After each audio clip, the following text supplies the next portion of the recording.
Hey guys, I got to tell you, if you haven't heard about Anchor, it's the easiest way to make a podcast. Let me tell you how. It's free.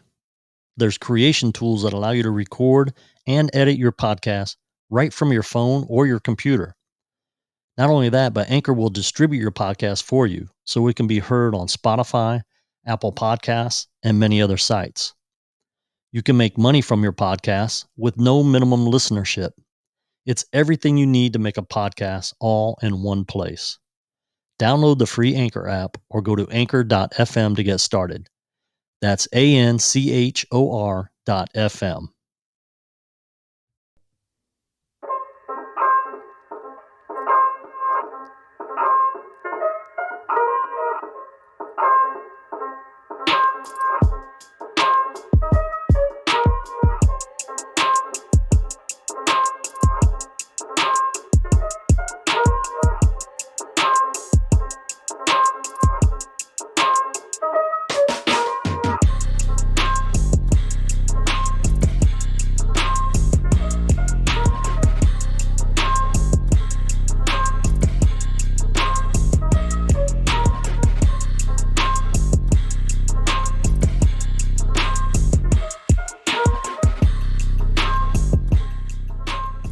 Aloha and welcome to the Murph's Place 808 for the Love of Golf podcast. I'm your host, Murph. I hope everybody's having a great day out there today. It's always a lovely day here in Hawaii. We're going to finish part 2 of the interview I started with my buddy Pat Norton last week. And if you kind of forgot about what we were talking about, just go back to episode 6 and just play the end of it, and it'll catch you up to where we're at. And we'll start right back in with that interview. Enjoy. Okay. I really do. I mean, and honestly, I don't know the answer. Like, I don't know that. Like, I think back on the guy. Like, it's so different. The eras, the technology. Yeah, you're talking about the technology that's out today, and like you said, like, all right. So Dustin Johnson, Rory, Justin Thomas, Ricky versus back in the day, Phil, Marco Mira, Davis Duvall. I'm trying to think of some of these elite guys. Anyway, like, do you really think that, of course, technology changes, but do you think that tour players today versus Tiger are any different than tour players who played against them? Look, I'll give you a perfect example of that. In the tournament that they're playing right now, the Sanderson Farms Championship, mm-hmm. The guy that's in 4th place is 10 under right now. He Monday qualified to get into this tournament. Mm-hmm. He Monday qualified to get into the tournament. Yeah. Happens every weekend. Yeah. So he's not. And he's playing this weekend. And he's got a chance to win. He's only 3 shots out of the lead. Right, they're playing TPC Tahoe in New Mexico. Put him again. All right, let me ask you this. But what I'm saying is, when you're bringing up about the competition that's playing today and that was playing back then, I think the competition is better now than it was back then. And like I said, hard to argue. I mean, I would argue that it isn't. I think it's just that could be for those other reasons. Like clue. That could be for those other reasons, like technology. Do you not think guys? Well, listen. Listen, Monday qualifying has happened forever. Do you not think guys were Monday qualifying back in the day? Yeah, and shooting the same scores. Are they? Were they in the top 5? Well, they're playing TPC camera. Like, we're not talking US Open here. Like, they're not playing the Mayakoba. Right, exactly. I mean, you're not. Look, are these guys incredible? Like, I'm with you here. Like, here's my argument, and it might fall in deaf ear. Like, Brian's definitely against this. Tiger Woods is definitely not the Tiger Woods of old. I get that. Tiger Woods is still good enough to win. I think he's good enough to win. Anybody can win. I think I think I agree. If you're on the tour, you're going to have to win, right? Exactly. If you can hang on the PGA Tour, you're going to have to win. That's the lowest qualified guy to the number one. Everybody, if you're on the tour, because we know the 1%ers that aren't on the tour, we could talk about those guys on another podcast. The guys that we know that are unbelievable golfers that we played with. You've had the privilege of doing that a lot.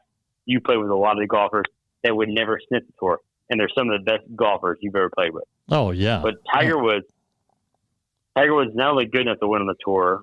What would be the difference in Tiger Woods? So you've agreed that Tiger Woods can win on the tour, right? What's the difference in Tiger Woods winning the Masters or a major? No different. You got to show up for those terms, and that's where I think he has the advantage with his mental game. Well, here's the thing that I said about Tiger, and I had a similar bet with Tiger last year or 2 years ago. Somebody bet me, and they said that Tiger will win one tournament this year, and I said, "You mean this fiscal year, right now? Not this year. This would have been like." It wasn't last year because he won the Masters, and the Masters was in April, so it had to have been the year before that. I think it may have been, was the year before that the first year he really played, came back on tour and played? He hasn't played a full year. Let me look this up. Well, I mean, he played the most times. I think it was the year before that. 2 years. But anyhow, so I took the bet, and sure enough, he played tournaments. He missed cuts. He didn't win. And then on the very last tournament of the year, he won. And it cost me $100. I think. I mean, let me ask you this: right now, you bet Brian. You bet Brian. I did. So I bet Brian $100 he would win the tournament. Okay, just a tournament, right? And he wants a shot clock. Yeah, there should be a time frame. Listen, I would just say on the PGA Tour. So not the senior tour. So that could be 6 years. It could be. He's going to win a PGA Tour. Well, yeah, he could be. He could fall down and break his nose too in those 6 years. Those aren't very good odds. He's not going to play in the fucking New Mexico Open. Okay, so how about we take that? I'll take that bet, but he's got to win a tournament this season. All right, so hang on. There's semantics with this season. I'll take your bet, but my point is this not the beginning of the golf season? It's all weird now. Yeah, like it's weird. So they just concluded some of the tour season in the FedEx Cup. Now they're going to play some majors after, I'll take your action. I have no doubt that Tiger will win. Okay, but listen, I didn't give Brian a timeline, meaning that Tiger Woods is not going to play till he's washed up. He's 40. What did we say he was? Do you know what he is? No, I don't know. I'll tell you what he's 44. He was born December 30th, 1975. So I got it right here. Okay, so he's 44. So he's not going to play on the senior P. Like, I'm not talking when he's 90. No. I'm saying in his competitive golf on the PGA Tour, he will not, like, the dude has more ego than anybody in the world. He's not going to sit out there and get baked. You don't think he'll play on the senior tour? No. Hell no. I mean, he doesn't need to. Actually, you know what? I think about that. Tiger's evolving as a person. You're starting to see sides of him that you never did before. I could see Tiger doing some novelty things on the senior PGA Tour. I can't see him grinding a senior PGA Tour event. Meaning, he may host one. He may play in some charity shit. I am talking full-fledged PGA Tour. I don't know how many years he has left. I'm not trying to have an out here on the 10 years, but it sounds like you are, because I'm willing to make a bet of this season. All right. What's the difference if Tiger's 45 or 55? Is he still not playing against the best golfers in the world? He's not going to play the Mayakoba outing and win. He's not going to play it. You never know. Tiger Woods is only going to play in 10 outings a year. He's going to play in the most premier outings. But you don't know that for sure. If he wins, you win. You don't know that for sure. Anything could happen. Look, I think he will win on the PGA Tour before he's washed up. He probably will. I will agree with that. I'm willing to take the bet. I'm willing to take the bet that he doesn't win this year. Huh? What do you think? Like 3 years from now, he's going to play in the TBC Tamarack outing? Probably.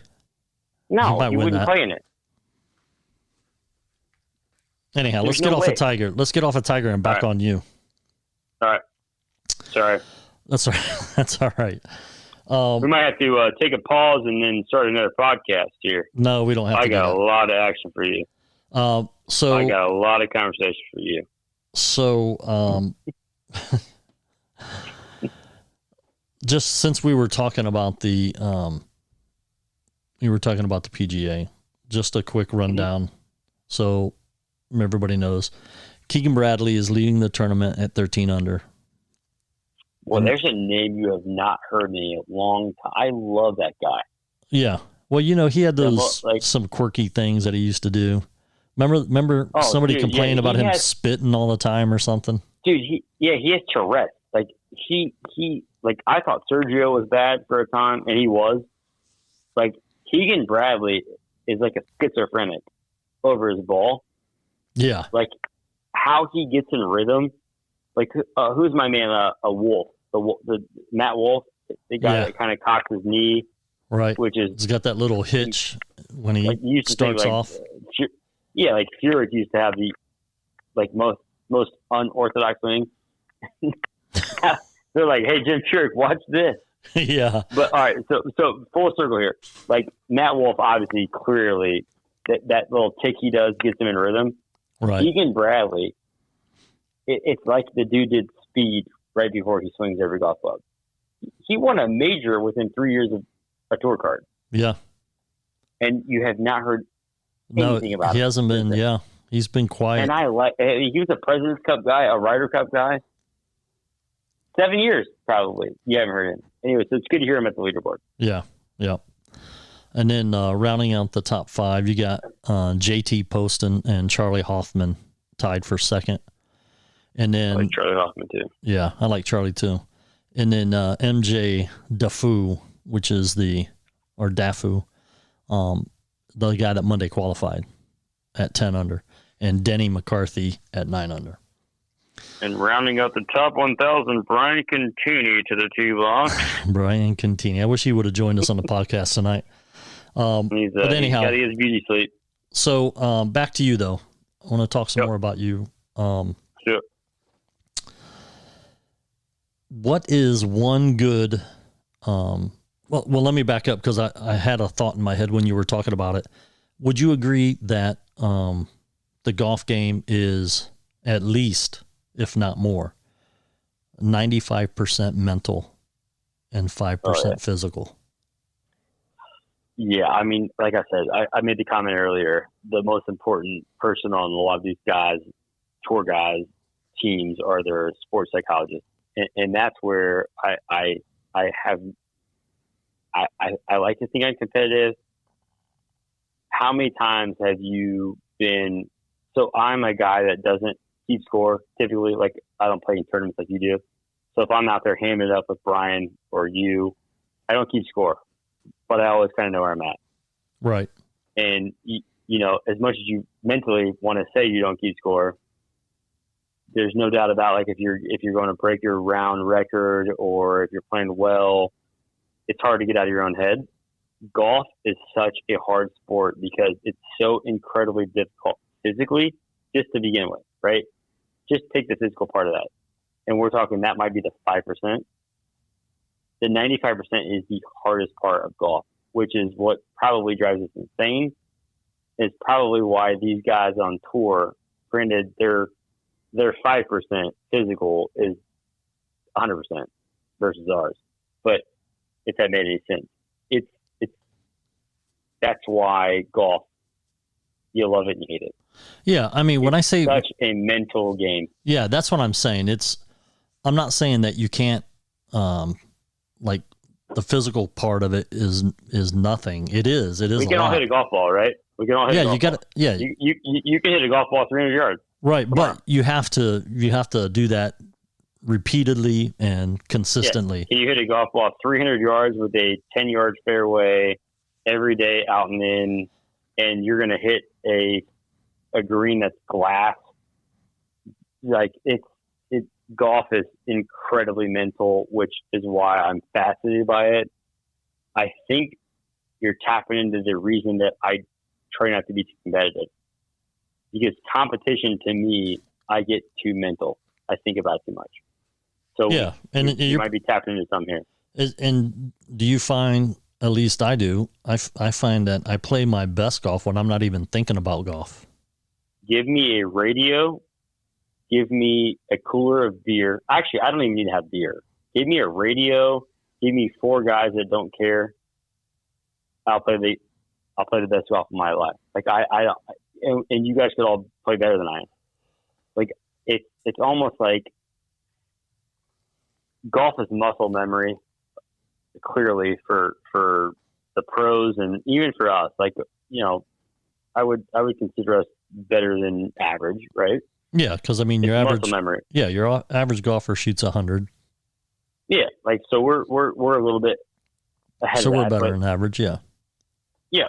So think about this: how many times have you played in a foursome in a golf scramble, and you had the best team out there, and you tried so hard to win the golf scramble that you didn't win the golf scramble? Yeah, because several. You tried too hard. Yeah, several times. Right. Yep. Now take this. My dad, who plays 1 round of golf every 8 years. Zach and Andrew both play golf enough, but certainly nobody's lighting anybody on fire. If I'm the A player in that group, we're struggling, and we like I'm being real. Like if I'm carrying that boat, like there's a lot of holes in the boat. But you know how many times I've played with it's actually not been a lot, but I've played with my brothers. I'll never forget playing in a round of golf in Massillon, Ohio, with a bunch of guys we didn't know. It was my cousin-in-law. And my dad doesn't play golf at all. And Andrew and Zach, like Andrew, they both play. We whooped ass. Here's what it was. We didn't care. It was camaraderie. Like we were banging. But I know it's a scramble. It's not your own ball. But like it's almost like the less you care in your mind, the better you play. Yeah. I mean, that's what I found. Fascinates me about like these pro guys. Like what do they do all day? Like they have to like make things up in their mind to like not think about it's mind boggling. Well, that's like, so we play the Murph game, which has nothing to do with me. I learned it when I moved to Hawaii. We play this Murph game after work at Moanalua, and we just play 9 holes because it's starting to get dark early over here, like at 6:30 or so. So we only play 9 holes usually. And we played a Murph game, so we're playing tonight, and I'm playing with the guy, Joe P. All right, explain the Murph game to the listeners, though. So the Murph game is, you can call Murph anywhere on the course, but if you call Murph, you got to get up and down, meaning I'm 30 yards off the green. I call Murph. I chip it on. So would you call Murph, or can I call Murph on you? No. You call it on yourself. So you're essentially saying, all right, I can get up now. Right. And if you get up and down, you get a dot. And if you don't get up and down, everybody else gets a dot. Okay. So we play that game. All right. We play that game. Usually I play it Tuesday through Friday with these guys. And tonight we played my buddy Joe P. He played with us, and he's a good golfer. He used to be a pro, and he was a playing pro, not on the tour, but he was a playing pro. He tried to make it on some other tours and stuff. But I always play good with him because he's always joking, having a good time. And so I don't even really think about golf.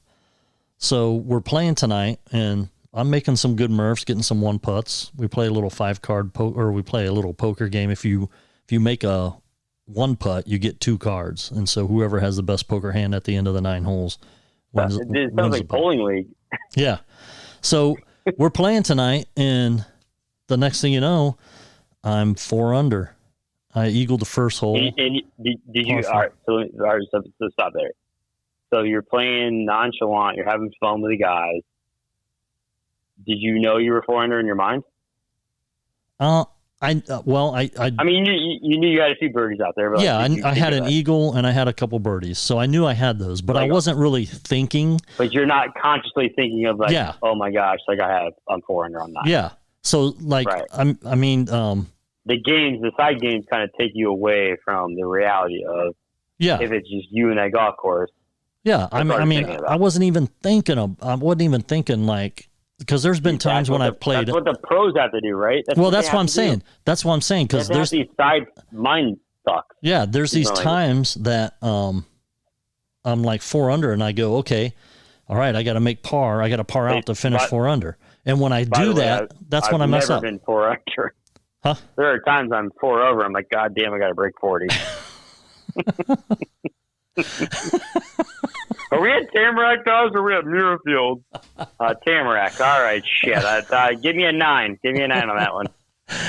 So but for real, anyhow tonight takes your mind off of it. Yeah, but tonight, so when we got down to, we're at hole number 8. It's a downhill par 3. It's like 200 and some yards, but it plays more like, I normally hit like 7 iron, so it plays like 160. You didn't get a hole in one and like pout, did you? No, I ended up. I mean, you are the only guy I know that hit a hole in one and pouted for like 4 days. One day. That's for another. Just one day. We'll get to that story, but you are the only guy I know that pouted after a hole in one. Carry on. It was shortly, but so I missed the green on my tee off, and so I chipped up, and then I missed the putt and made bogey. Did you call Murph? Yeah, so I missed a Murph. So we get to 9, and I'm 3 under. And that's all I can think about is I got to make par. Oh, yeah. I got to make par. It has a funny way of creeping right back into your mind, doesn't it? It's nuts. I agree, dude. That's what I'm saying. Agree. Whenever I don't think about the score or what I got to shoot to shoot a certain score, I can play pretty decently. But when I start thinking about it, that's why I'm saying the mental part of it. 10 years ago, dude, I mean, there's no doubt about it. Like, and no matter how much we want to try to say, look, I'm a huge proponent of I don't keep score, but I always know right where I'm at. Now, if we're playing 1-on-1, I probably won't know that well. Like I'm not that in depth of like the competition. Like, I'm just playing the game, but if I kind of know where I'm at.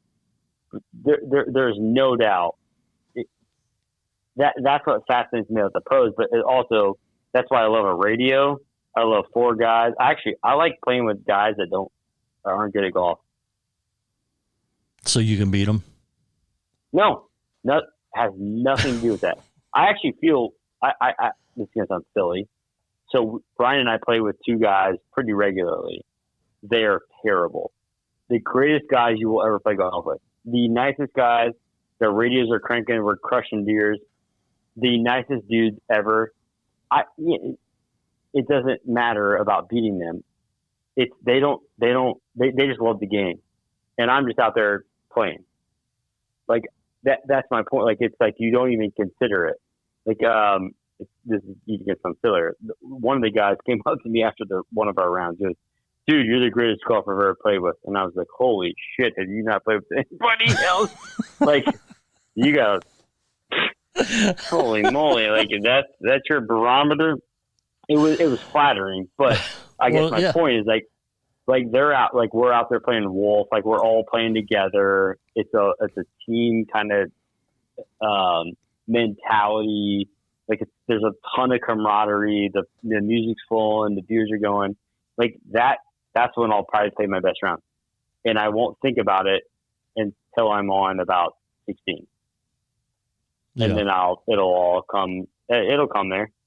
I mean, I know what I'm doing, but that's why I love. That's to me. That's the argument we've had before about your passion for the game can get in the way of your enjoyment of the game, right? So I'm passionate about golf, right? Like I really am.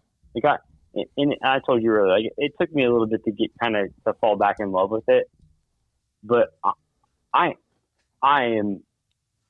I'm the first guy that wants to go play golf, and we're gonna play for $5. Like whatever. Like I'm the guy that wants to play for $1. Whatever. Like put something on it. We'll have some fun. Like that's the edge. There's my competitiveness. But I get so much joy out of like just being out there. I want it. Like if you and I are playing 5-5-5, I can't. This is gonna you call bullshit. I can't wait to see you birdie. Like, I want you to have the run of your life. Now, do I want to beat you? Are we playing 5-5-5? Yeah. but I don't get caught up in like playing you. I get caught up in you playing well, because if you're playing well, it's like this. It's like the rhythm. It's like the vibe. You playing well, I'm playing well. Like it's like I always thought I was a better golfer when I played against golfers that were better than I was. Oh, I think you know that's, what I mean? yeah. So it's no different in my mind when you're out there just kind of having fun, and it doesn't have to be the guy that's playing the better golf, right?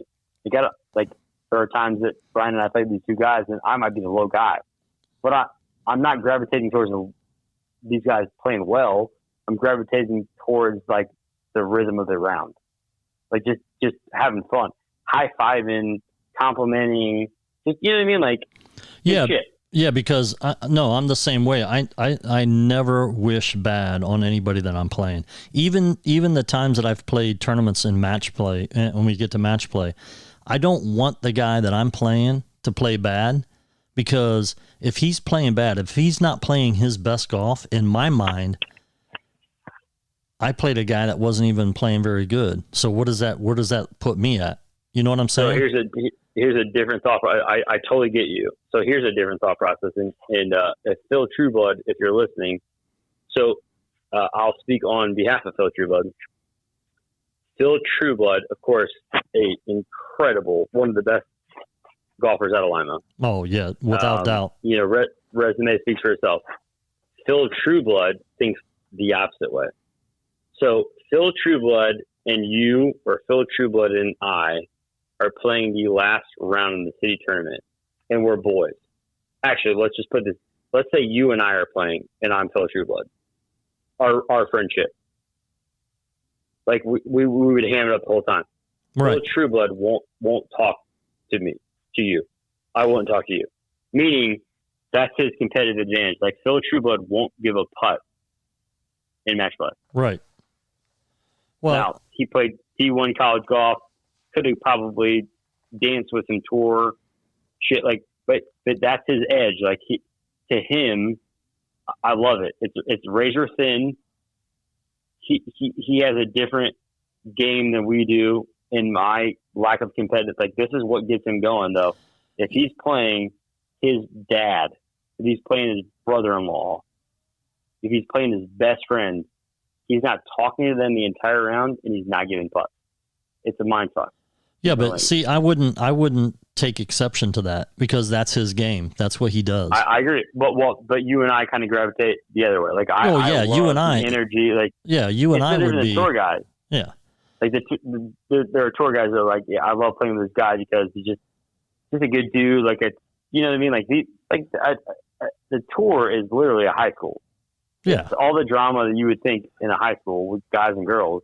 That's the tour. Like, Phil, his mentality though is like, I'm out here to, like, I love it. It's cutthroat. It's definitely not me, probably not you, but it works for him, and it's a competitive edge. It's like, I admire it, like, but I don't want to take golf that damn serious. Yeah, I mean, not that I would ever be competing against Phil. Like, Phil is, like I said, top 5 in all of Lima, but that's his grind. He loves it. Yeah, he's not going to give like you I said, though. edge. Yeah, like I said, though, I wouldn't, knowing Phil and knowing that's how he is, I wouldn't, like, that wouldn't affect me. Yeah, that wouldn't make me, that wouldn't make me feel any different about him. I would still want him. No, but I still want him to like, play good. I still want him to play good because I want to play better. I like what you're saying. You know what I'm saying? Did you ever win the city? I won the first fight. Yeah, I won the first fight. Yeah, I thought you did. Who caddied for you in the first fight? Didn't you do? You caddied for me one day. I did. I caddied for you, but I don't think I caddied for you in the championship round. No, it wasn't the final round. I can't even remember. Mark Guigeni caddied for me in the final round. Boomer. Yeah, Boomer. Boomer. Yeah, that's right. Because I gave him the trophy. I caddied for you, like, yes. Yep. All right. Did I ever tell you the story about my first caddying? So I've caddied for a few guys. This is clearly my game. I would never ever get into the city or the Dr. Pepper. Here we go back to, like, I don't know. I don't have any desire. Like I would love but to. Why is that? Murph, I think I'm afraid of failing. I think you are too. I think it's because you have the game. Like, we just talked about this. I know. Anybody can win a tournament. Anybody can win a tournament. I am wide open in admitting it. Like I am not opposed. Like I'm not sitting here going no. What are you afraid of though? What makes you afraid? I don't know. Defeat. All right. So this is going to bring me to another point. So I'm going to go real quick on my caddying story, and then so what I'm going to circle back to is playing leisure golf versus competitive golf. So we're going to go there in 2 seconds, but before that, I would always caddy. So I caddy for Ty Greer.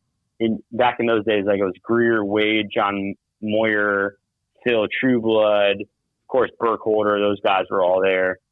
And at the time, Ty was elite. So I caddy for Todd a lot, and then Cantini asked me to caddy for him one year, and I said, well, Brian, the only one I'm caddying for you, so it was the Dr. Pepper. And at the time, if you recall, the Dr. Pepper was a more premier tournament than the city tournament. Do you remember those days? Oh, yeah. Like, that was the tournament. It wasn't the city. It was Dr. Pepper. Yep. And, of course, Hawthorne had a special part in his life and in his heart. He calls me to caddy for him. And I'm like, all right, man, I'm in. Just I'm not walking all over Hawthorne's golf course. Let's just drive a cart.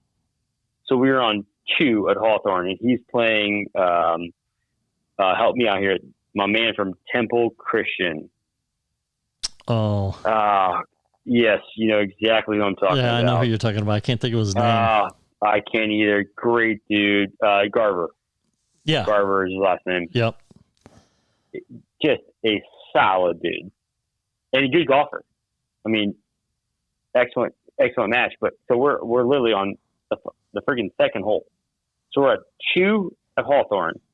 Brian bails out left, and I'm driving the cart, and I can't see the shoes on my feet. I'm blind as shit. And I'm like, hey, Brian, hey, man, where's that golf ball? And here's all you hear. Good. I ran over his golf ball in his match. Murph, the second hole. The guy managed to make it through the first hole. I ran over his golf ball and dented it into the earth. Like, we're talking, this son of a bitch, it's like you can't even see it. And here's the duty of Garver. We should have, well, we did. But in that scenario, like, you can't call, there's no rules official. Nobody's carrying the manual. So, and Brian, Murph, I love Brian Cantini. I have been with him through thick and thin. I have never seen him mad at me in my life. Like, have I pissed him off in my life? Yeah. He was Murph, pissed. He could have murdered me with his look. I mean, and he's all, like, why? Because he thought he was going to get a penalty from it? Yo, hell yeah. Dude, he is furious. We're on the second hole. Like, we've got 16 more to go, and I've already ran the golf ball over. So God, he calls Garver over. Long story short, Garver's like, dude, just drop the ball. Like, you can play 2, and Brian did, because Brian, that's actually what you should do. Right. So Brian actually played it. He played it down the first ball. He played the second ball, dropping it, and never. He ended up kind of beating Brian pretty good. It never became a factor, but that was the last time Brian's ever. That was probably the last time you caddy for Brian. Yeah, I told him, shit, you should caddy for me next time. We'll go to Squirty Worm and shit, we can run over anything. All right, anyways, I digress. But that was my caddy story he asked him about it one time. Right, so, I'm going to get him on the podcast. You got to get him on the podcast. Ask him about getting fit for clubs. And actually, ask him about his gin handicap while you're at it. Don't get me started. I know. You guys got different opinions. What's your gin? We play one round together this year. Hey, wait a minute, what's your gin? I said, you Ted gin? What the hell are you talking about? Like, your gin handicap.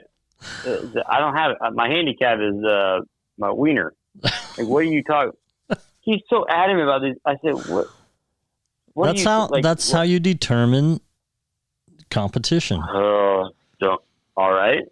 I'm all in there. Are we going down this rabbit hole? No, we're not going to go down that rabbit hole. That'll be for another time. All right. So here's my back to this argument about competitive golf versus social golf. So when you're all right, let me think how to phrase this. When you play golf, are you playing competitive? What percentage of your golf do you play competitively versus casually? Probably 98% competitive and 2% casually. So I am the exact inverse. So I'm 100% casually now, but I find more joy in the game casually than competitively.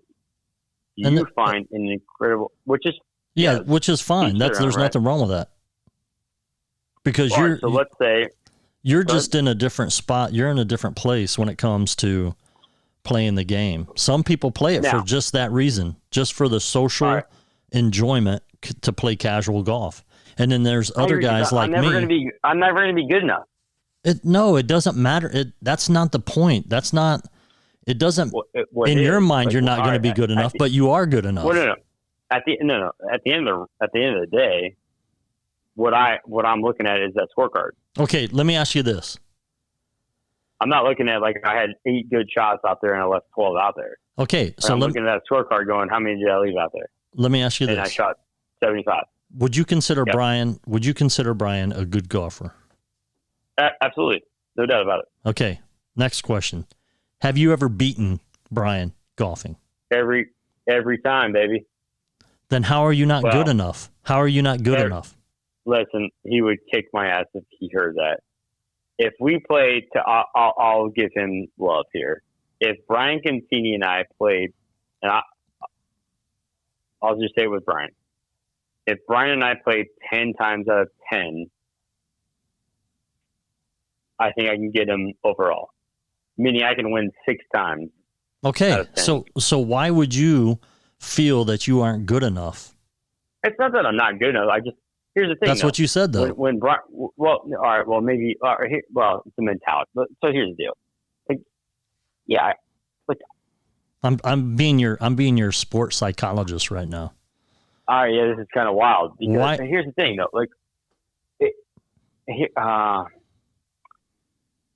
I don't he takes the game. I think like you do. Like you guys have this passion for the game, and you take it like. So here's the deal. All right, this is a great setup. So if Brian and I play each other, we play all the time. We'll rake 4-footers. We're giving each other. We're playing for money. But are you fluffing the ball? So Brian is a traditionalist normally. Like he does not touch the ball. Like that's kind of the guy he is. You're the same way. Now, if we're playing for money and I'm fluffing it, I'm like, dude, you got like I'm either I'm playing it down or I'm fluffing it. But I would just prefer to fluff it. Because here's the deal, I'm not out here to like struggle. Look, I'm an average Joe golfer, meaning socially. So I make him like, all right. So maybe it's kind of a weird thing. Brian wants to be a traditionalist, but like I think he still kind of fluffs the ball every now and again. But you can't have it both ways. Well, no. I mean, if you're going to fluff the ball, then you fluff the ball. He would normally not. Okay, right. And the reason for that probably, if he's like me, I don't give a shit. I don't know because take a lie. I don't care. I want to beat you anyway. You don't have a handicap, and we have handicaps. Mm-hmm. And if you're fluffing the ball, you cannot post that score as a handicap. Oh, I totally agree with that. Don't get me wrong. So that's what I'm saying. That's probably why. Deal. Right, but that's probably why he wants to play it down, like me. No, Murph. He takes footway like we are very liberal. When we played it, like that's the beauty of Brian. Like this is why I love Brian. He has 2 kind of golf modes. Like he's a traditionalist. Play it down, put it out. That's Brian maybe by himself, or like he's pure. When he and I play, we rake putts, we kick balls, we fluff. Like he will play the ball down sometimes, and he won't even tell me like I can't. Like I am giving myself a lie every time. There will never be a round that I play for the rest of my life where I don't fluff it, because I don't care. Like I'm not. That's my point. Like I don't give a shit. Right, but so say you and I are going to play each other, and now if we're playing for money, and you say, "Listen, I'm playing it down," I will play it down because we're playing for money. Or if you say, "Let's fluff it," then I'll fluff it too. But I just won't post that score for my handicap. I think that's exactly what Brian does. That's exactly what Brian does. Like that. That's exactly it. Like, so we can have our own little day on the course, and he'll fluff it. He's not going to give it to Ginn. So that's the only argument that I would have against the Ginn. So he's very passionate, as you are. I'm good with a Ginn, but it's here's why. Playing competitively. You're playing against strangers. You're playing competitively. Or you're playing for money. Have a Ginn, unless you're playing with your buddy. Yeah, I would agree with that. I would agree with that. I'm good with that too. But that's all I'm saying. I'm not trying to get too heavy on that. No, but here's the other thing about that though, because in golf league, like the KSC league when we played, you could fluff the ball. The greatest league in the history of golf. I would agree with that. That was a great league. I love that league. Unbelievable. But although on a side note, Joe Whitaker was my partner one year. Well, actually a couple years, I think. You guys never won then. We did not win, and it was not his fault. But we were so bad the one year, we got scoldings from his mom. She was like, "You guys are horrible." Like, you guys, that's pretty bad. Hey, listen, that was my high school golf coach. So my uncle Tony Golding, the only reason I was on the golf team, I think and Joan Whitaker was the assistant golf coach, and she never told me I was that bad. Yeah. She told both me and her son that we were horrible. You guys are horrible. So, yeah. But anyhow, that's why, like, in that league, you could improve your lie. You could fluff it. Right? Of course. Look, most leagues. You play. No, but let me finish this. Most leagues, you can do that. They allow you to Murph, fluff the ball. The guys that are playing that league are in jean shorts. Sometimes jean pants. You're playing Mark Finn and Larry Huffman. Yeah. You're giving Larry 19 strokes on 9 holes. Yeah. But here's the reason I didn't. Put the ball in your pocket. Right, but even in that league, I did not fluff it. But the primary reason... I like that about you, but you should have fluffed it. Listen, but the primary reason I didn't wasn't so much that I'm a traditionalist when it comes to that kind of stuff, but in the fact that I didn't want to fluff it every week in league, playing league, and then get into a tournament and I'm with you there. That me having a brain fart and fluffing it in a tournament and good argument. So that's the only reason. That's the only reason That's a great point. Yeah, that's the only reason I didn't do it. Do you know what the scariest thing to me in the game of golf? And when I played in college, and I only played one season, and I still do this to this day, and I don't know why. When you go up to address a putt, do you take a practice putt next to the ball or behind the ball? I usually do it behind the ball. So what's your routine? All right. So what's your routine? So you're behind the ball. I'm behind the ball. I'm looking at my line. I take a practice putt or two, about trying to get my speed down, basically, because I'm looking for my line. And then I get up to the ball. I get up to the ball. I look down at the hole. Actually, what I do is I kind of. Do you put that? Go ahead. What I kind of do is I don't look directly at the hole. I look at the line that I want the ball to start on in case it's a breaking putt. So I look at something maybe 2-3 feet out in front of my ball, a spot where I started on, and then I make my stroke. All right. So let me ask you this: when you address when the club goes behind the ball. So you have your pre-shot routine on your putt. You're back there. You take a couple of practice swings. You obviously line up the way you want to line up. But when you put the putter behind your ball, what do you do? I look at the line. I trace. Like I trace. I'm talking literally. Like, how do you? This is the biggest fear in my game, and I did it in college, and I could have gotten stroked several times. So I am literally talking when you're up over the ball, like so you've already done your pre-shot routine. Like we're in. We're putting now. Right. And you drop, so you have the putter in your hand, and the club is not behind the ball yet. Okay. And you drop it down. I have touched that ball more times than I can admit. Did it move? So when I bring my putt, yeah, sometimes it does. Let me ask you this: it's my biggest fear in putting. Like really? I used to putt like 3 inches behind the ball because. And I don't have like jitters. Like, I don't have like the shakes. But like if I see guys like the tour guys. I played with a guy the other day. He's taking a practice putt. So think about it like as the putter, the ball is on the outside of the putter, and you're just right up against it. Meaning, if you kind of got wide, you would just kind of hit the ball. Mm-hmm. You know what I mean? Yeah. You would shank it. Yeah, but like, that's not a penalty anymore. I understand that, but like I would never, and then it's like a cringe to me. No, like why would you even get that goal?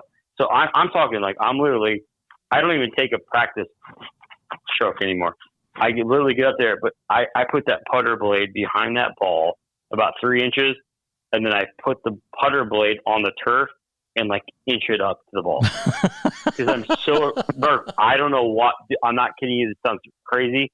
Somebody out there listening is going to appreciate this because if you come in from outside in or inside out, like just to kind of set it back there, what keeps you from hitting that ball? I hit it every damn time. Why? See, I'm crazy. Is this crazy? Yeah, I don't do that. I mean, I get like you can just put the putter blade behind that ball and not touch the ball. Yeah, I put it right behind the ball. I can't do it. And I get my stance and then I make the putt. I'll hit it. I'll hit the ball. Really? Oh, dude, it was it's a mental block. Again, go figure. Yeah. Like that putter blade when I was playing like tournaments, that putter would be like 3 inches away and I would literally like centimeter it. Like I had like Tourette, or shakes, just inching it up to the ball. That's crazy. Isn't that wild? Like the last thing you want to think about is not that. Well, it's probably because you've done it several times and now it's in your head. I have. Oh, totally. But it's wild that like people like these pros, like they will just toss that putter blade right behind that ball, like at 100 miles an hour. Boom. They're in like, oh my God, how do you do that? No, but what gets me, I play with a guy that he'll put the putter behind the ball. And then, you know how like it's almost like a waggle where you like draw the putter back like you're going to hit, and then he'll go like forward at the ball and stop like a practice. Like he's practicing right behind the ball. Why would you do that? That's what I told him. I go, that's one of the worst things you could do. Yeah. Yeah. Like what, all right, just do it off to the side. Yeah. Do it off to the side or just don't do it when you're right behind the ball. Standing over the ball. Because you're addressing the ball technically. And if you're like just don't take the backswing. Right. Yeah, I don't know why he does that. It's crazy. I'm telling you that getting over a putt, that was my biggest fear in the game of golf. Is putting that putter blade to the back of that ball, and I always thought I was going to touch it, and that was going to like when they redid the rules of golf like a couple years ago, when they were like, if the ball doesn't oscillate, it's not a stroke. Right. Probably to your point, like if you're taking a practice. Yeah, if it doesn't actually move from the spot that it's in, if it just oscillates or it rocks, it's not like, really. Yeah, if I'm going to address the ball, like I'm obviously not putting the ball. I'm just going to put my blade behind the ball. Like if there was a rule in golf where like you could just put it back, like I'm Tiger Woods. Instead, I'm Bill Woods over here. All right, hey, let's take a short break, hear from one of our sponsors, and I'm in. All right, we'll be right back. This podcast is brought to you by Smart Boy Studios, the best studio and artist collective out of the state of Ohio. Smart Boy Studios provides recording, mixing, and mastering services, as well as any other audio post-production you need. Whether you're looking to put out a new single, put together an audio book for your bestseller, or make your podcast the best it can be, visit www.smartboystudios.com today. DeCasso, an artist on Smart Boy Entertainment, just dropped his new album, Suburban King, The Story of Westerly Drive. Available on all streaming platforms now. Physical copies are also available on the Smart Boy Studios website. The album features Grammy-nominated writer Troy Hayes, music from all Smart Boy Entertainment producers, and some of the best vocal talent from the Midwest. Suburban King tells the story of DeCasso's youth, moving from the inner city to a suburban neighborhood, and the trials and tribulations of adolescence, racism, and adapting to a new environment. Search DeCasso, that's DCASSO, on your favorite streaming platform, or visit www.smartboystudios.com to check it out. If you'd like to support Smart Boy Studios and their artists, visit threads.smartboystudios.com to check out their merch. They have hoodies, hats, shirts, and more. All right, welcome back to the podcast. Were we live? We are live.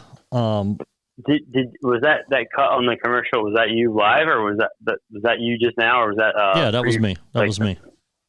Murph, I got to give you a little love here before we go any further.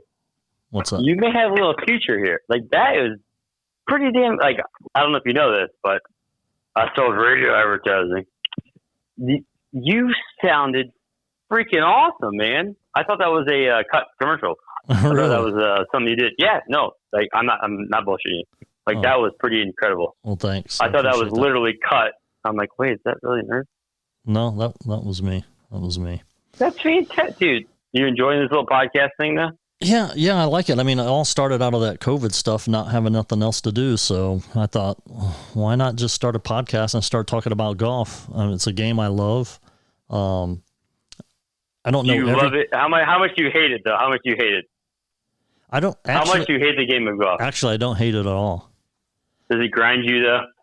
What grinds me is my my inability to consistently play well all the time. But you've already admitted, because this is a game you can't. This is the beauty of golf, right? We've already talked about the mental part of it, which is these guys that physically have it. I can't imagine having it physically and not having it mentally, because there are so many people, like tour pros, that just washed out. They had more physical talent and just never had the mental ability.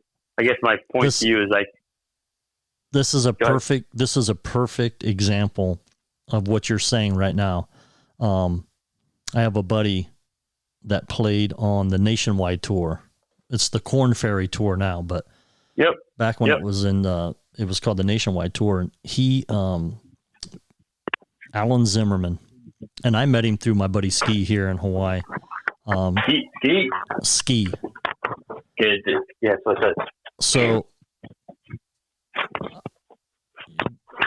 we got a lot of noise going on there, son. Sorry, son. So anyhow, Alan had game. I mean, this guy, I'm telling you what, and I don't know, I haven't talked to him for a while. He was so good. And I had the opportunity. Best player you've ever played with? Oh, without a doubt. I had the opportunity to caddy for him in a nationwide event at Yankee Trace in Dayton. And what happened was he came over here to Hawaii to qualify for the Sony Open. And it was the first year that Michelle Wee actually tried to Monday qualify. And he didn't win the qualifier, and neither did she, but his big claim was that, at least she didn't beat me. She beat a lot of the other guys, but she didn't beat him. So I told him when he was here, I'm like, and I wasn't living here yet. I was just coming over to caddy in the Sony Open Pro-Ams and play golf with my buddy, Ski. And I told him, I said, he was telling me he was going to play a tournament they had a nationwide event at Yankee Trace, and I told him, I go, dude, I play that course all the time for the OVGA tour that I'm playing, an amateur tour in Cincinnati. I go, if you don't want to bring he was living in Florida. I go, if you don't want to bring your caddy up, I'll caddy for you in that tournament. And he goes, okay, I'll let you know. So it gets to be like a month before the tournament. And he calls me and says, hey, you still want to caddy for me? And I go, yeah, I'll caddy for you. So I was playing Pat Dugan in the city tournament, and we were at the Oaks. And I knew the next day I couldn't play because I was going to be caddying. And so wow, that was my excuse for Pat. I said, dude, I had to let you win because I got to win. All right, so you bailed out of a tournament there, Justin Thomas. Well, yeah, I kind of did. I mean, first off, I didn't really, because I tried to beat him. I was playing my best golf to try to beat Pat. You took a 12 at 14 and you bailed out. No. I finished the round, but when we got done, he beat me outright. But when we got done, I told him that I let him win because I was not going to be able to continue in the tournament, and I did not. You're a dick. And I didn't want to knock him out and not allow him to play. So I told him I let him win, although he actually. Did you sleep well that night? Hey, Pat, he actually. Oh my God, that's great. He actually beat me though. I mean, he played. But it didn't stop you from telling him that you let him beat you. Yeah, you had to. Because I was going to have to withdraw, and I didn't want to knock him out of the tournament. But that is honestly at its finest, there. So I went down to Yankee Trace in Dayton and caddy for my buddy Al in that tournament, and it was. So at that time, the cut line was at 3 under. Where's this guy from originally? Sorry if you told that earlier. Like, is he an Ohio guy? No, he's originally Florida. From Maryland, but he lived in Florida at that time. Right. Got you. So he's coming up there to play this damn tournament. Like, it's not like it's just a local thing. No. He's on. Yeah, he's on the nationwide tour. He's playing all the nationwide events. Yeah, and so the cut line was normally about 3 under. So we're playing, and he's playing great, and it has nothing to do with me other than I'm keeping him loose. We're joking. I'm rapping as we're walking down the fairway. Boo Weekly was in our group, and his caddy. Dude, it was awesome. Boo was such a great guy, and we had a great time. But the next thing you know, we're at 5 under. And the whole time I'm telling him, when we walk by the scoreboards, I'm telling him, don't look at the scoreboard. Just keep playing golf. So anyhow, we end up, he went like bogey, par, bogey, or something like that. So we finish at 3 under. The first time that he had finished under in a tournament on the nationwide. So we're thinking, all right, this is awesome. We're playing for the weekend. He's gonna make a check, right? Yep. We get into the clubhouse. Guy Boros shoots 16 under, pushes the cut to 5 under, and we miss the cut. Dude. And that's the difference between this guy being a professional golfer and working at Home Depot right now. Right. And I think he I think he has his picture, Guy Boros' picture was, I don't know if it still is, but it was up in the hallway there at Yankee Trace he set some record that day or something. But can you imagine being that good at golf and being that close to your, like, look, you and I'm going to speak for you. Like, we aren't exceptional at one thing. Like, we're great at a lot of things, including being good people.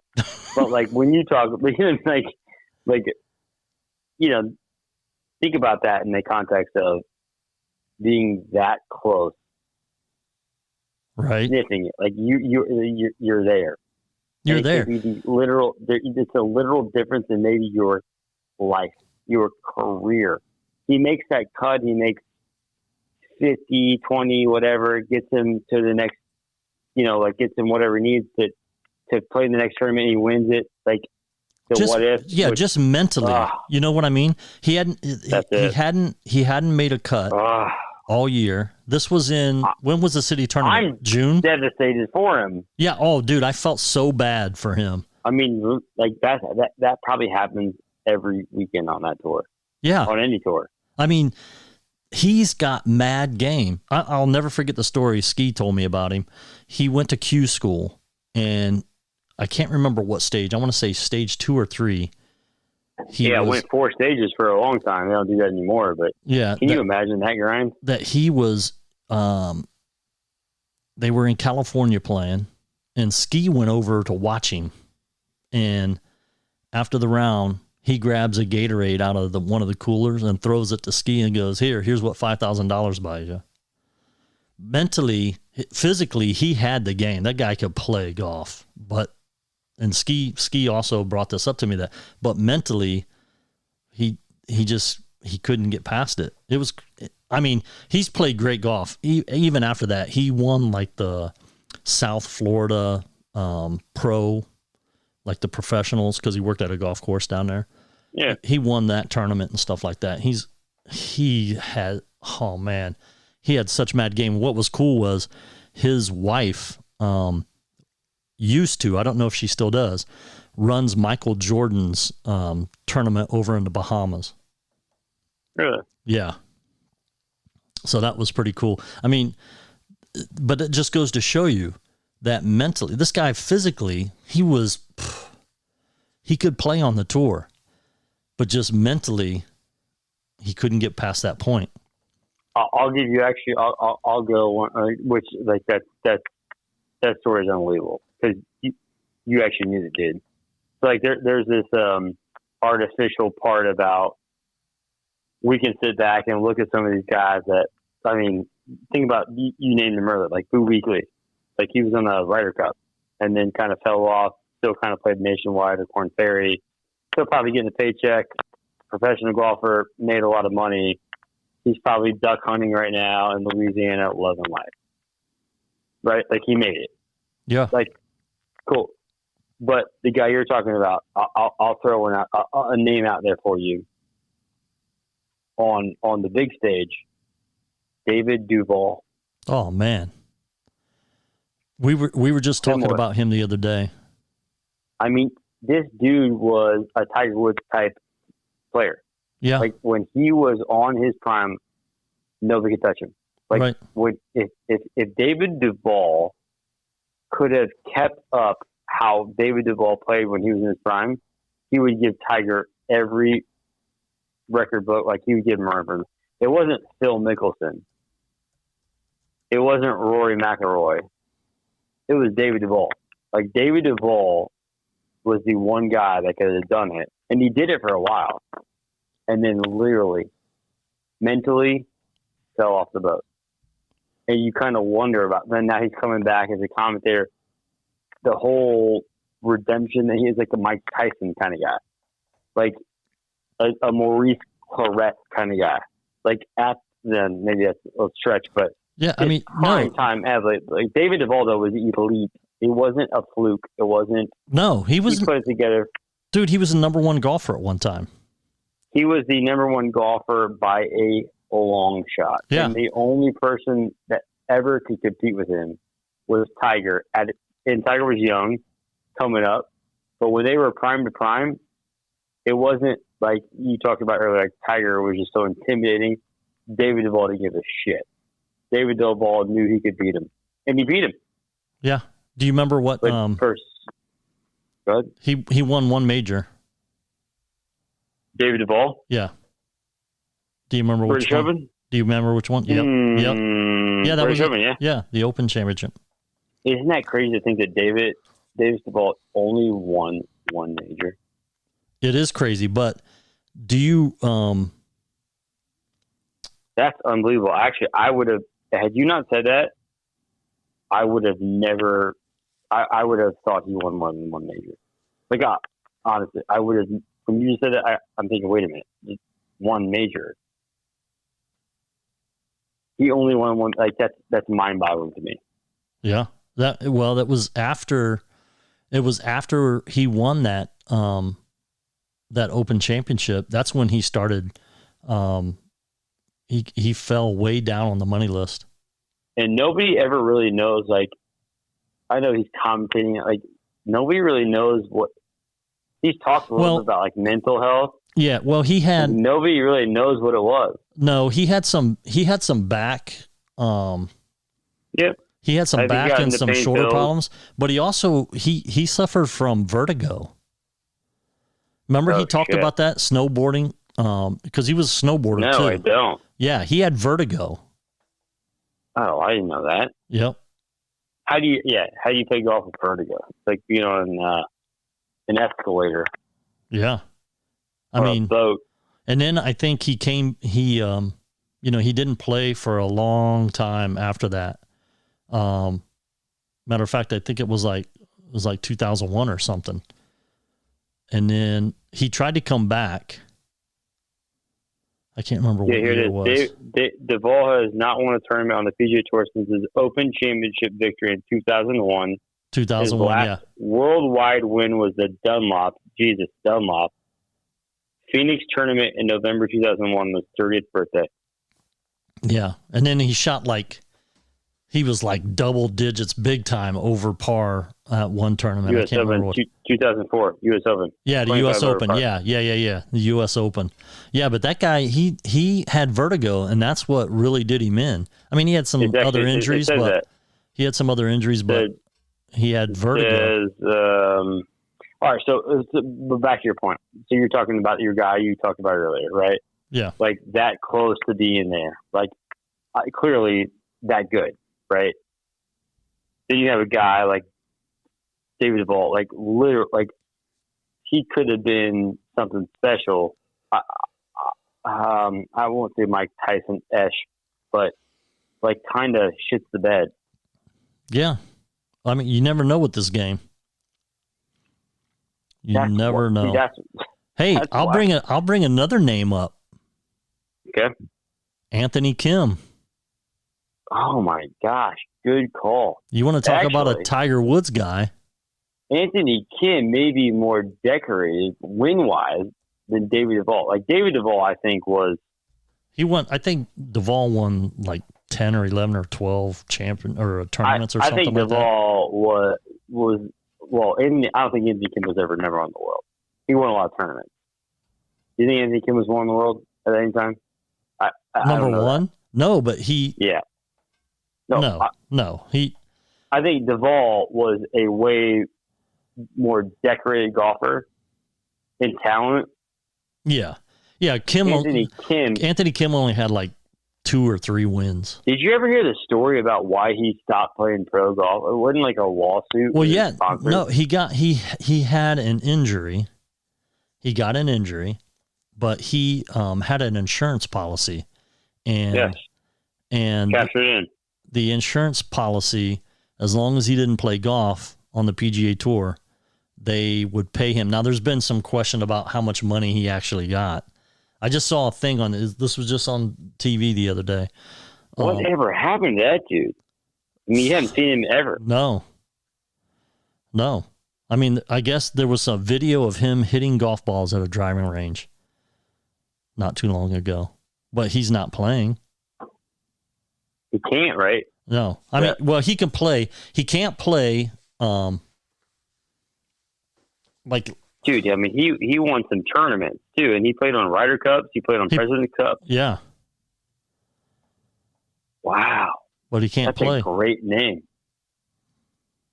It's crazy, man. This game. Isn't that baffling? Like to the point where like that dude kind of walked off. Like he walked away from the game. Injuries are injuries. Like I get that. But. Yeah, but they're saying like, I mean, I think the number's like 10 million or something like that, tax free.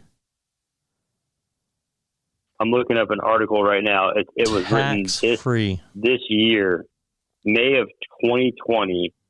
The article's title is "A Look at the Strange Disappearance of Former PGA Tour Phenom Anthony Kim." Yeah, they were saying he was the next Tiger. This kid was good. Wild.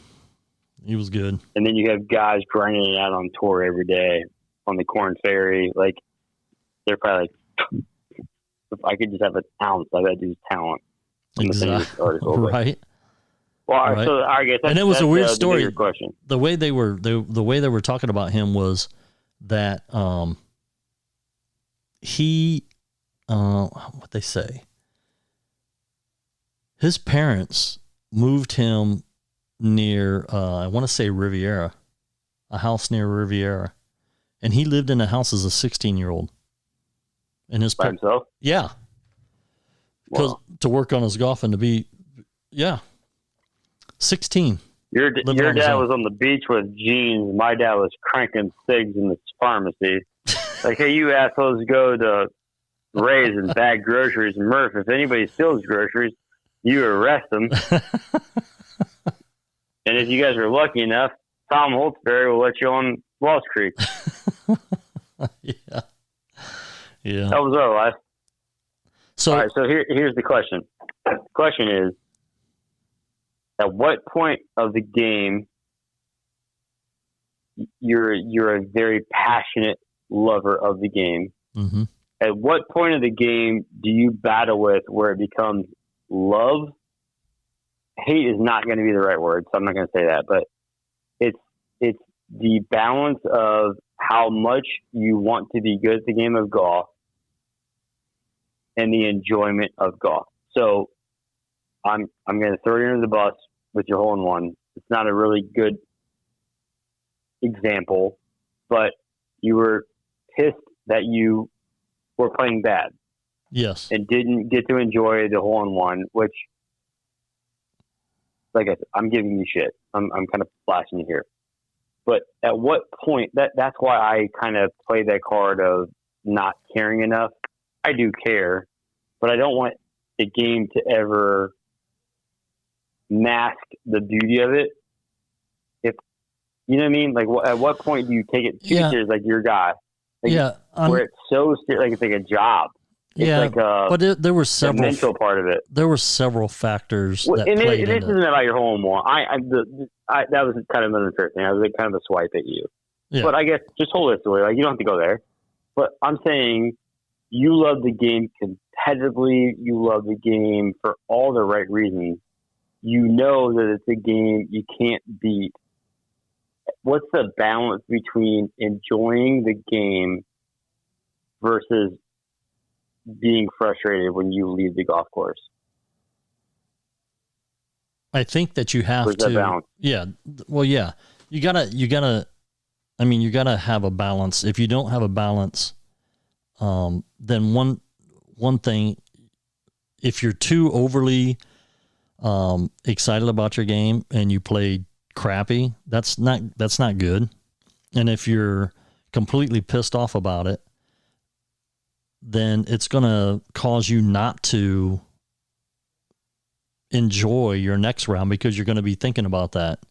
Or the same round, right? You can have that in the round. Yeah, you can have that in the round too. I mean, there comes a point in time when, and I was that guy. All right, so there was a time when. That's my question to you. That's my question. Like, where did you find that balance? Where do you, like that it's such a slippery, like it is razor thin.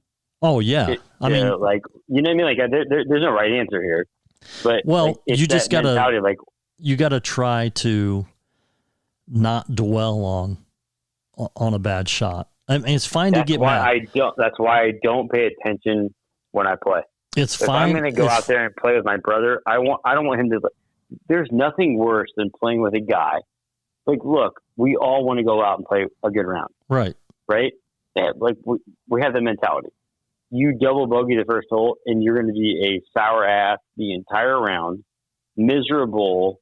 Like, that is not enjoyable. No, that's. And I'm not good enough for that. So here's what I do: when I double bogey the first hole, I'll triple bogey the second hole and then birdie the third, and then we're riding that birdie all the way. Like, to me, I can't let it get too into my mind because I'm just not good enough, and I don't want to be. Like, I just. It's not a matter. It's not a matter of being good enough. What you are. Maybe not good enough is not the right word. That's not the right word. Like, it's not. I'm not chasing 30. I'm not chasing 31. Right, but when I'm out there with my brothers, I'm out there with you. I just want to have a good time. Right. The but more are you fun not I going to have, have the better I'm going to play. But right, but are you not going to have right? Exactly. The better you That's play, the the more balance. fun you're going to have. Right. Well, there was a time, I'm sure you can probably attest to this, and you will probably talk about it, where there's that balance. Like, it's different in playing. Like, if you and I are going to go play tomorrow, and we're just going to grab 6 beers, and we're going to play 5-5-5, we're going to have a ball. You'll probably shoot 30. Now, if you and I'm caddying for you tomorrow, and you're playing in, a tournament, which I am. There's a little. I know you are. There's a little extra thing there. Like, it doesn't change the fact that, like, you're not going to treat it any differently. Like, you can step up that competition. I can't. That's the difference between you and I. Like, I can't go there without not enjoying it. That's the difference between you and I. You can go out there tomorrow and have fun, even if you're not playing well. You're going to beat yourself up for a little bit mentally, but, like, right. I can't. I find no enjoyment in it. I mean, there's going to be a point that, I'm not going to be happy. Well, then win the tournament, by the way. Huh? Just win the tournament then. Yeah, well, that's my plan. That's what I want to do. But that's my point. So that brings me to this point. It's the difference between, like, competition and, like, social golf. Like, okay, but let me ask you this. If you are out there playing golf and you are striping the ball, mm-hmm. and you're making good contact, everything's in rhythm, you feel good, but you're catching some bad breaks, and you shoot 85. Hate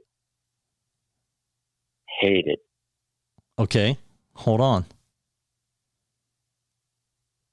You go out there and you're hacking it around, which is you drain what I do. And you drain some 30-foot putts, and you shoot a better round, 74. Right. You're good with that? So that is traditionally my round. My round is traditionally kind of blowing it all over the golf course and getting up and down and making a few birdies and get out there with a decent score. The worst feeling in the world to me, and I don't take golf that serious, is when you're nutting everything, to your point, and you have 2 holes where you hit out of bounds twice, 3 putt, 2 greens in a row when you're No, I'm not saying that. I'm saying you're striping the ball. You haven't hit any OB. You haven't hit any OB. You're hitting the ball good. So you're hitting the ball good. Would you rather shoot 85 and stripe every shot and just have some bad breaks, or kind of piecemeal together, not hit anything good and shoot 75? Yeah. A great freaking question. I can tell you right now, if I shoot 74 or 75, if I shoot 74 and 75 and it was just pure shit show out there, I'm not happy. If I'm hitting the ball good, cool with all right. If I'm hitting the ball good and I just caught some bad breaks and I shoot 85, I can live with that. I'm not happy. I'm not happy about it, but I can live with it. It's a great question. To your point, like, that's a phenomenal question. And honestly, I don't have very this is sad. I don't have very many rounds of them just striping it. But there are rounds where, like, you just have, like, there's always one that, like, kind of lets you down. Whether you're banging the driver all day long, you can't miss a fairway, and maybe your irons are kind of there, and then your putter just fails you. Or your wedges are on fire, but you can't hit a fairway, so you're getting up and down for pars, right? Right. This is a great question, because in my mind, my ego tells me I want the 74 on the card. Right, and that's my ego. And the reason being is because all that's on those cards are numbers. It doesn't tell you how you got there. That's right. But my love for the game tells me that the 85, just hitting a lot of good golf shots, knowing you're that close, is what you get. The 74, hitting it like shit, doesn't motivate me to want to come right back tomorrow. Right. The 85, hitting it well and just catching some bad breaks, makes you want to go back. Exactly. You know what I mean? Like, and that is a great question to ask. Yeah, I mean, a lot of golfers, because I think a lot of guys would answer that one way, and then if they thought about it, they'd probably answer it there, which is exactly what I just did. Right. The 74 is definitely sexy. Yeah. Especially if you're playing with your boys, but you didn't hit shit. Like you got bailed out all day long. And the 85 is you hit it pure, like you really played great golf. Like at the core of the game, you played an incredible round. You had some bad, or we'll call it the difference between 75 and 80. You just had some bad breaks. Right. Yeah, I would much rather. That is a fantastic question. Yeah, I'd rather hit the ball good and score a little higher. As much as I want to say that, I still, at some capacity, though, think that 74 would dominate my mind. Well, that's because your ego's talking. That's the point. That's the whole reason that there's no doubt about it. I'm not going to argue that. Yeah, and I'll give you a perfect example. Well, not a perfect example, but, 1 year in the U.S. Senior Open qualifier, I shoot 76 and win low amateur. 3 years later, it's moved to Wiley Country Club where they play the Sony Open, which I've played several times and usually play pretty good. I usually shoot in the mid 70s. The very first hole, I tee off. I'm playing with my buddy that I play golf with, Bill Walbert, who I think he was a professional at that time, but he's got his amateur status back now. Hit my first ball right, OB. I tee up another one, OB. Oh, boy. Right then. So for those that don't know. Tin Cup. Yeah, for those that don't know, in the qualifier, the lowest score, and in at least in our tournament here, only the lowest score wins, and then there's a first alternate and a second alternate in case the first guy can't go. And it's just a one-day tournament. So basically, par wins it. I think at least the 4 or 5 years I've played in it, par won it, or at least like 1 or 2 under. But so I was excited that we were going to go to Wiley because I normally play well there. And first 2 balls OB, I took like an 8 on the first hole, and mentally I checked out because there's no way I can win. There's no way on that course. We talked about this earlier. What do you think the pros do? That I can make up 4 shots. No, I mean, I didn't bail, but mentally, right. I thought I was done. They're going to play the round. Like that's my point. Like it's a mental block. Right. And so when we got done playing, I end up with a 99. And my buddy Bill was like, Murph, what's up? Because he knows that that's not the caliber of golf I play. And I was like, dude, I'm the only thing I can think of is I just lost it after the first hole when I hit 2 OB. I was like, hey, Bill, that was easy. One of the most embarrassing. I took a 30. Yeah. I took a 30 in the first hole, Bill. Pretty tough to come back from that. That was one of my most embarrassing moments playing golf. Let me ask you this. What was the most nervous you have ever been over a golf shot? Could be your first. I was actually going to ask you what was the most nervous tee shot, which is kind of traditional because it's the start of the round. But what was the most nervous you've ever been over a golf shot or a series of golf shots?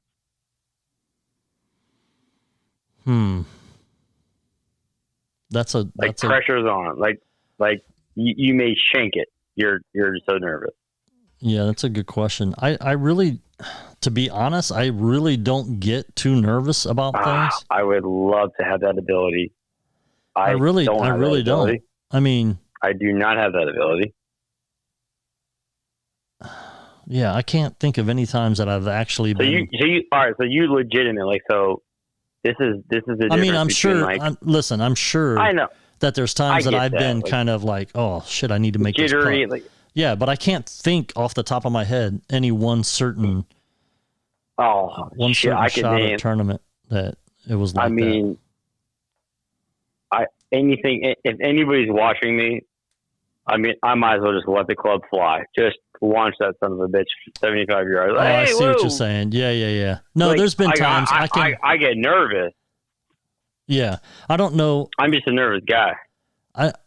I would say probably, that hitting a tee shot when there's a lot of people watching, when there's a lot of people that I don't know that are watching. Is there a tournament that you can attribute that to, or you're just saying in general? I would say there was probably one of the first tournaments I played on the VGA tour. And we were playing at Eva Beach International, and the tee box right off left, probably up about 50 yards, 60 yards at the most, just left of the tee box, there is it's a historical place where there's a little bit of ruins of like a small building or something like that. It's really small. It's probably I don't know. It's like a protected area. So if you hit a ball into that, you cannot go get it. But it's only like 50 or 60 yards off the green. And just count me down for a 9, guys. I'm not pure healed one off my tee shot right into that thing. But as many times you play competitive golf, this is the difference between you and I. Like, I'm not nervous. Like, I play in a lot of golf outings now with like corporate America, and I never tell anybody I play golf ever because I don't want the pressure. Like, oh, you're a ringer. Like, nah, hell no. But even with guys I don't even know, these guys are Joe Smith of the world. When I get in that first tee box, it's not nerves. It's just like jitters. Yeah. Like you want to hit a good shot. College, yeah. But like when I played college, like I was shitting bricks. Literally. I'm not kidding you. Like when I looked at Kevin Kitchen in the face, I said, Kitchen, I don't want to do this anymore. I don't like this. I said, give my scholarship to somebody else. I said, like, Murph, this goes back to when I was in 5th grade. You're going to love this story. And this goes a little bit away from golf, but you're going to appreciate it. And everybody that's even tuned in is going to make fun of me for this. So 5th grade, Mike Kaiser. You know Mike Kaiser at all from Lima? No. Coach Kaiser. I've heard the name, but I don't know him. He's a Fat Jacks guy, Northwest guy. Awesome dude. He was the St. Gerard basketball coach for 20 years. And we're in 5th or 6th grade, and he's our coach. And we have 9 people on the team. Like, you literally have to put 5 of them out there, and I am not one of the 5. And then the other 3 start a gang in the 5th grade, and they get expelled from St. Gerard. And all of a sudden, there's 6 of us. My math might not be good there. But I'll never forget. So we're playing this huge tournament. Well, not huge tournament. It's a Tiffin tournament. It's like kind of the biggest thing we ever played in. And so there's 6. We're literally 6 players are going to this tournament. And Mike Kaiser gets me in the locker room. He's like, Patrick. He's pumping me up. He's like, hey, do you want to be the guy that goes in there for the last shot, or do you want to be sitting next to me on the bench? And I put my left hand on his kneecap. He's literally sitting right to my left. I put my left hand on his right kneecap, and I go, right on the bench with you. I am not, Murph, I am not shitting you. I put my left hand right on his right knee, and I said, right next to you, buddy. Like, I want nothing to do with that pressure. So there might be more. I might need to see a sports psychologist, or maybe just a psychologist. That's what I looked him right in the eye, and I'm like, right next. I wonder why that you have that mindset. I mean, probably did something happen? Beat my ass and everything. No, yeah, my dad molested me. No. Uh-huh. I have no idea. I'm kidding. But I have no clue. I just never had I think it was because I was just never good at anything at all. And then like with golf, like I don't remember if it's bizarre. Like I really, Zach, my brother, God love him.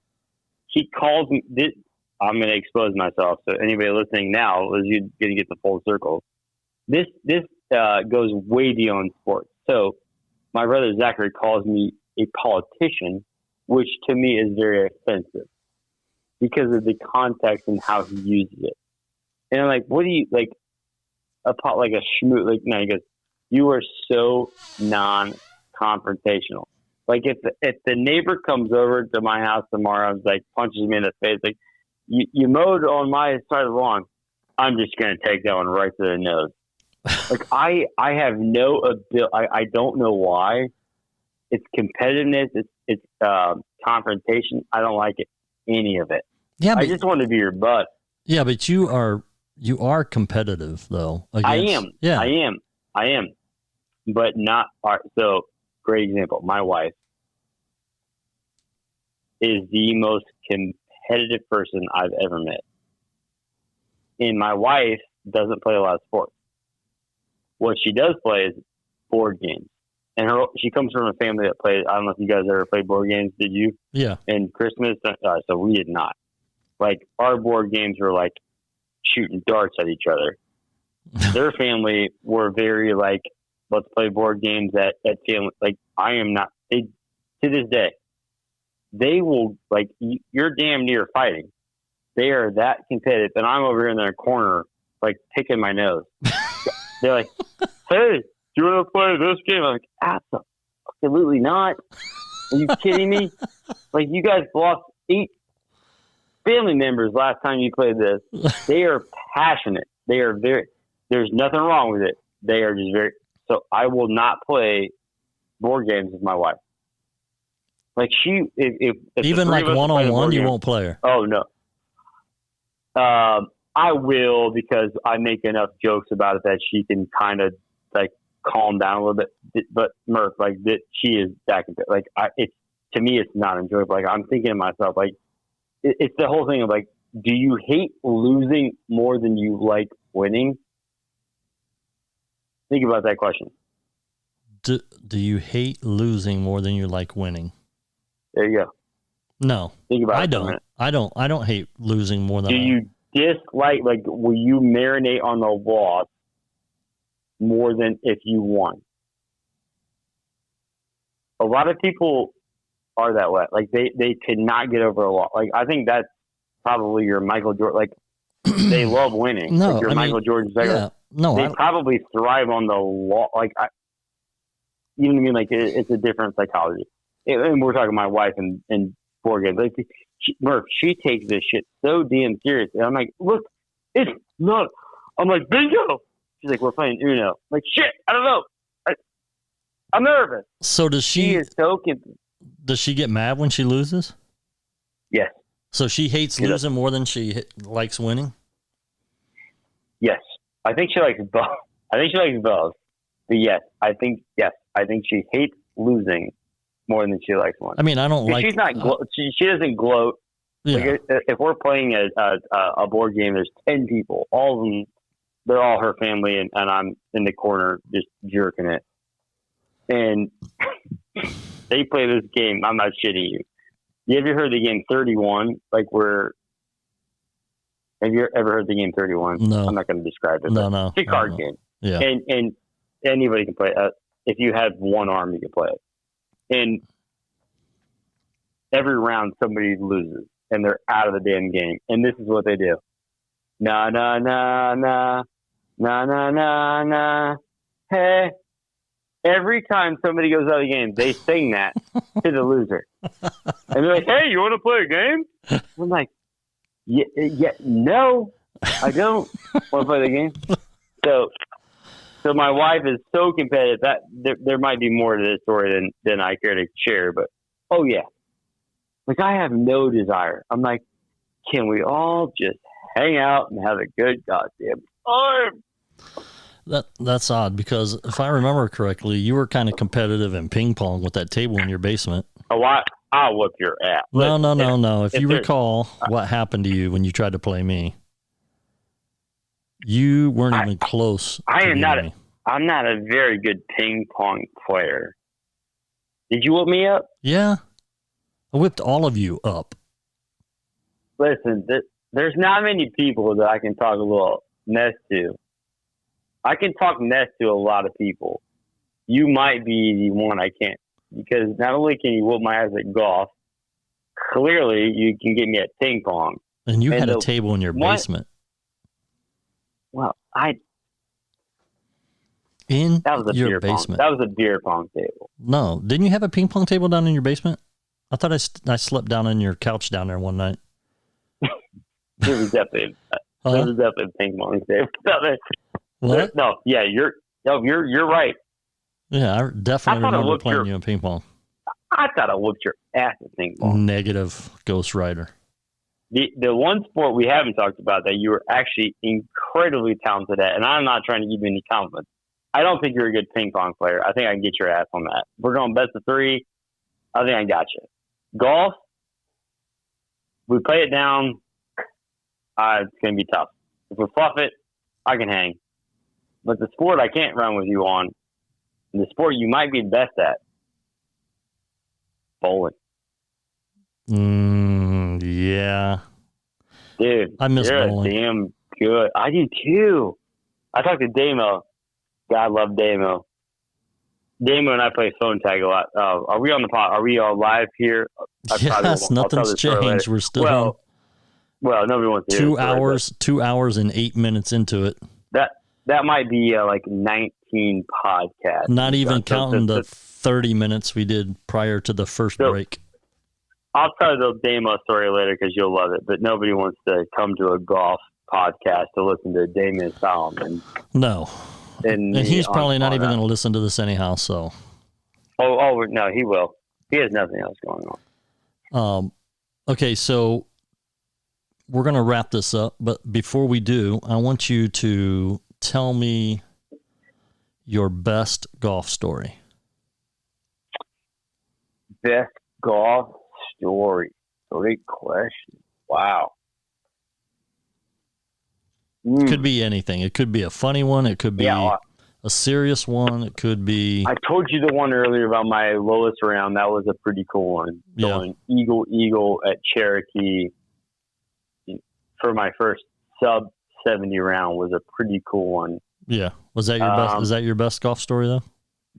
I mean that's one of them. I think my best, and I also told the story, but I think this qualifies. So my best golf story is when I got to play in that outing with my dad and both my brothers. You know, none of us. My dad doesn't play golf at all, and played in the golf outing, and won the golf outing. And my dad made bombs. Like actually, my dad he didn't bring any golf clubs. He just brought a putter, and he buried putts. It was like just that mojo, like. The hole was the size of the damn ocean. Yeah. So my best golf story was, and I say this because my dad's still alive and I want to play golf with him, but he just doesn't play. But it was that round.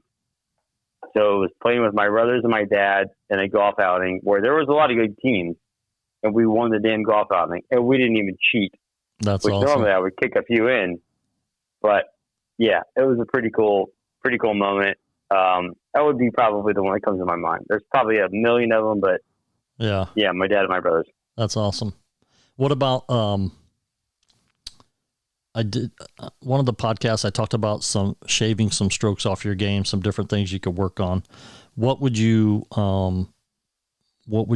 advice would you give someone who's trying to get better at the game? What should they do? So your first podcast honed on this practice. You can't go out and play golf on the weekends or socially and just expect to get better. So the first thing is help yourself out. If you want to get better, it takes work. It just doesn't happen overnight. That would be the one, like that's from the jump. The other thing would be if you're serious enough about the game and you play enough. So the qualifier here would be if you play enough golf to enjoy it, let's say multiple times a week, maybe a little competition, get fit for clubs. You don't have to go to, Club Champion and pay $400. Like you don't have to get anything fancy, but I would say most amateurs will go to Dick's Sporting Goods or the local sporting goods store and just buy clubs out of the rack. Right. If you want to get better at the game, obviously the first thing is most important. You got to practice. Spend more time at the range than on the golf course. But if you're at that level, go get fit for clubs. The most important part of a golf club, it's the least sexiest part, and nobody will admit this, is the shaft of a golf club. That is true. It is the shaft. And I've said that numerous times. I mean, most of all of the golf club heads have to conform to a certain measurement and a certain not design, but a certain measurement, like there's standards that they set, and like the springiness of the face and the thickness of the face, stuff like that. So they have parameters. There's so much technology there. Yeah, they have parameters they have to stay within. So most of the club heads, there's not that much of a difference. There is minor differences in them, but the main thing that you're going to get fitted for that makes the difference is the shaft. But to my point, though, if you're not willing to do the first thing I talked about, you're not just going to walk into a club fitting and be better. No. If you don't put, and it was your first podcast, it was go bang range ball. Like literally spend time on a range. Or here's the other thing. A lot of people go to the driving range and they take out two clubs, their driver and a 3-wood. They want to try to hit the back screen net, whatever. Right. I would argue that you should never pull your driver out and drive. I mean, you probably should, but well, yeah, but you go to the driving range. You don't. That's not the majority of the time you're going to spend on it. Where do you score the best? Where do you score the most from? So this is the best advice from my. I told you earlier, my dad never played golf, right? Never at all played golf, and he gave me this advice. And I was never a long ball hitter. I could keep in the fairway, but I got outdrove by women. The girls in high school, they play with us. Like I got outdrove by them. Like I have no shame in that game. My dad always said, turn every hole into a par 3. So if you can find a way to get your ball to the 150-yard marker, no matter where you're at on the golf course, everything in should be a 150-yard hole. Yeah. That was his advice to me. A guy that never played the game of golf said, turn every hole into 150 yards. Now, are there holes I didn't get there? Of course. Yeah. But there was a lot of them I did. So but from 150 yards in, I feel like that's why I can hang with you, so I can hang with because Joe, of your short game. Shane. That's right. Yeah, because even if you're 150 yards out, even if you're 150 yards out and you miss the green, your short game is good enough to get up and down and still save par. So and everybody goes to the range and tries to bang those drivers. Like so, one, be a range rat, but also work on the clubs that they're going to score. Exactly. Which is, to your point, one, in my opinion, it's 150 and in. Those are the only clubs you should ever, like if you're going to bang them, 95% of the time you're at a range, bang that 8-iron all the way down, 7-iron, whatever it is for you, 5-iron, whatever it is from 150 yards, all the way in, and then spend a lot of time on a putting green. Actually, spend more time on the driving range with 150 yards in. Putting will come. But that would be my advice to people is spend the time on playing. You don't have to be a hero. Like you don't have to be Michael Jordan in the gym all the time, but you can't expect to get better by just playing every Thursday in the league. Yeah. Or every Saturday with your boys. Exactly. Go put some time in, and I think the thing about golf, I've seen this happen, and he'll listen to this podcast. Billy DeRose is a great example. Billy DeRose, a middle linebacker, huge football guy, basketball guy. I mean, just a big boy. No finesse in terms of a golf swing. I played golf with Billy DeRose 3 years ago, and he was just he has athletic. He's an athlete. Hell of an athlete. has no idea how to swing a golf club. I played with him 2 months ago. He's about to break 80. Wow. Because he's taken the time to to bang the balls, to suck. He doesn't have a fitted golf set. Like, he's taken the time to go get better. Yeah. And the only way you're going to get better is practicing. The first podcast you had and the best advice you gave. Put some time in. So that's a very long answer, but yeah, but and like I said back then, it's also what you want to get out of it, right? Yeah, that's if you just want to go, that's what it is. If you just want to go and hang out with your boys, drink some beers, smack the ball around, and you really don't care, yeah, there's nothing wrong with that. No, hell no. Like, look, there is no, like, those are the guys that are fun to play with. Yeah, they don't give a shit. They're out there, like, but if you want to get a little better, like. Yeah, but if you want to get better and you want to maybe play some competitions, play some tournaments. Even if you don't want to go to competitions, right? Like, so I'm a perfect example, right? Like, if you just want to be better, like, I love your point, but you don't have to play you don't have to play in the city tournament. Like, if you're an average Joe listening to this right now and you want to get better at the game of golf, you don't have to play in a tournament. No. I'm not saying that. What I'm saying though is, if that's what you want to do. Well, then get in the tournament. Yeah. And you're going to have to practice a lot to get better. Tournament golf will actually make you really good. That's what, there's an element that as much as I hate it, I love it. It's like, it makes you a way better golfer. Oh, definitely. I mean, that's what made me, when I get into the city tournament and I would qualify and then play my first match and I get beat. And I did that for like 2 or 3 years. And it got to the point that I need to find something, a competitive golf league or tour that I can get better so that I can win get better in the city tournament. So I joined the OVGA tour down in Cincinnati, and I had a lot of success down there. I played good and won tournaments. I come back, I play the city tournament the next year, and I win my flight. And it was all because I got involved in more competitive golf, tournament golf, that made me play better. Iron sharpens iron, baby. I mean, that's really what it comes down to. But there are guys out there that just want to be competitive in their golf league, but you're not going to do that just showing up every Thursday at Springbrook. Right. And hoping you're going to play better. Like, go bang balls and honestly, keep the driver at home. Yep. Go bang your 8-iron in and just wear the grooves out on those wedges. Yep. And your putter. Chip and putt. That would be my advice. Most of my time. Yep. All right, Norty. I remember. Yeah. Love you, dude. Thanks for having me. Oh, dude. Thanks for being on. And let's wrap this up, and we'll get Brian on here. We'll get you guys back on for sure. But the hell with Brian. So let's any final word of advice for somebody that might be listening? Yeah, here's the word of advice. If anybody's still with us, Tiger Woods will win the tournament this year. I might have just handcuffed myself on this year. Tiger Woods will win the tournament, and Tiger Woods will win a major, and Murph will have to pay. So we'll have to figure out the time frame. We'll do that on there. So, but mark this down.